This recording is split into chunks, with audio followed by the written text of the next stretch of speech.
Assalamualaikum warahmatullahi wabarakatuh. Kami dari kelompok 1 akan menjelaskan mengenai schedule reminder app. Sebelumnya, perkenalkan saya Melani Putri. Saya Andan Samatra. Saya Fito Muhammad Aryan. Saya Muhammad Hasmi. Dan kami akan menjelaskan mengenai schedule reminder app. Untuk tampilan aplikasinya seperti ini. Nah, pada saat ditekan, ini untuk tampilan awalnya. Nah, di tampilan awal ada button create dan activities. Saat button create ditekan, maka akan muncul untuk memasukkan data nama kegiatan yang akan ingin diingatkan. Nah, untuk date seperti ini, untuk time seperti ini, dan ini untuk mengetik nama kegiatan. Nah, di tampilan ini ada dua button lagi, yaitu button save dan button back. Button save akan menyimpan data ke Firebase, sedangkan button back untuk mengembalikan ke layar utama. Nah, untuk button activities, untuk menampilkan list-list kegiatan yang sudah dimasukkan. Di list activities juga ada tombol back untuk kembali ke layar utama, seperti itu. Nah, seperti yang sudah kita lihat tadi, bahwa di home screen terdapat dua tombol, yaitu ada tombol button create dan button activities. Nah, ketika button create ditekan, dia akan menonaktifkan atau menginvisiblekan screen dari activities dan home screen gitu. Nah, ketika button activities ditekan, dia akan menginvisiblekan create screen dan home screen. Nah, di dalam create screen dan home screen dan activity screen, mereka mempunyai tombol back gitu. Nah, back ini tuh untuk yang create screen. Nah, ketika tombol back ditekan, dia akan kembali ke home screen gitu. Nah, ketika back ini ditekan pun sama gitu.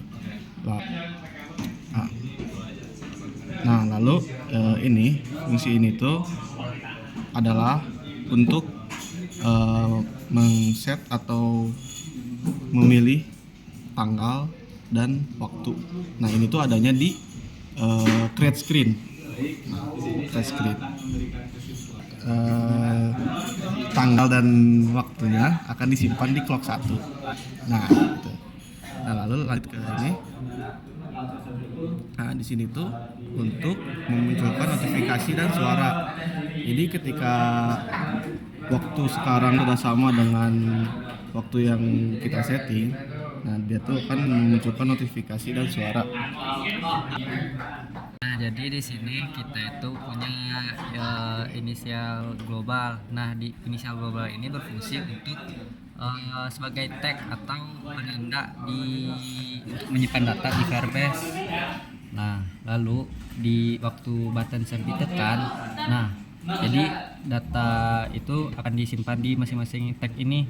Seperti yang text box itu disimpan di global set global nama kegiatan, dan yang ini tuh yang kenapa yang global activities itu ditambah di increment 1 itu tuh agar data dari text box ini tidak numpuk ataupun tidak waktu data baru masuk, data lama itu tidak akan ketumpuk atau hilang oleh data yang baru gitu.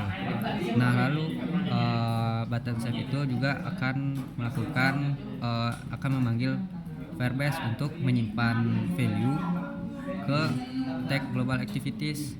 Lalu value yang disimpan itu berupa ini list dari clock 1 sama text box. Nah, clock 1 itu berupa data dari tanggal sama time. Nah, masing-masing data tersebut juga akan diincrement +1 agar tidak hilang saat data baru masuk. Lalu button save juga akan melakukan ini kembali ke home screen. Nah, jadi create screen sama list activity screen-nya itu bakal di-invisiblekan, sedangkan home screen-nya dimunculkan, di-visiblekan. Lalu button save juga akan menyimpan data di set global alarm. Data yang di save itu adalah data dari clock 1. Nah, data clock 1 itu berupa tanggal dan waktu. Nah, jadi itu tuh disimpan di global alarm. Fungsinya global alarm itu tuh nanti akan berfungsi sebagai memunculkan notifikasi seperti notifikasi pop-up dan notifikasi suara. Nah, lalu data tersebut disimpan, semua data tersebut disimpan di ini Firebase. Yang data itu masuk ke tag global activities. Nah, lalu data yang dari Firebase itu bakal ini diambil tag listnya buat dimasukin ke ini Firebase di waktu Firebase mendapatkan tag list. Jadi itu tuh Kak, mereka dia akan melakukan ngeset global data menjadi empty list. Nah, lalu setiap data yang ada di list itu diambil value-nya, lalu disimpan di Firebase get value ini. Nah, saat Firebase mendapatkan value dari masing-masing tag itu tuh bakal dibikin list lagi gitu, list yang dari global data sama value tag global data sama tag value.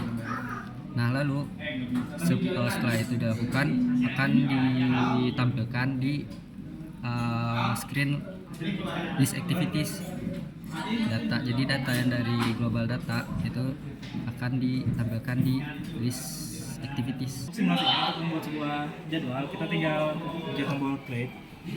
Lalu kita atur tanggalnya. Contoh ini hari ini.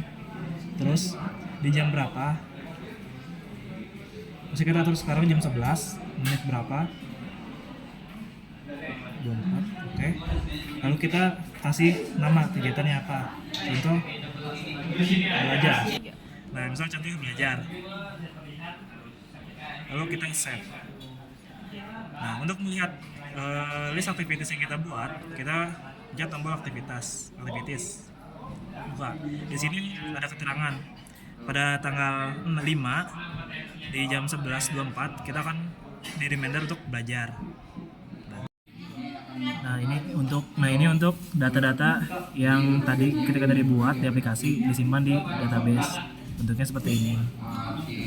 Ketika sudah pada waktunya, aplikasi akan mengeluarkan sebuah reminder seperti nada dering atau alarm.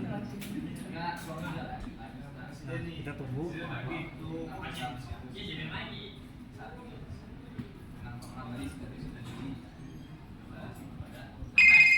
seperti ini. Aplikasi akan mengeluarkan sebuah reminder bahwa pada jam ini kita ada kegiatan untuk belajar. Nah, ini notifikasi yang diberikan oleh aplikasi. Di sini ada keterangan belajar di jam 11.24.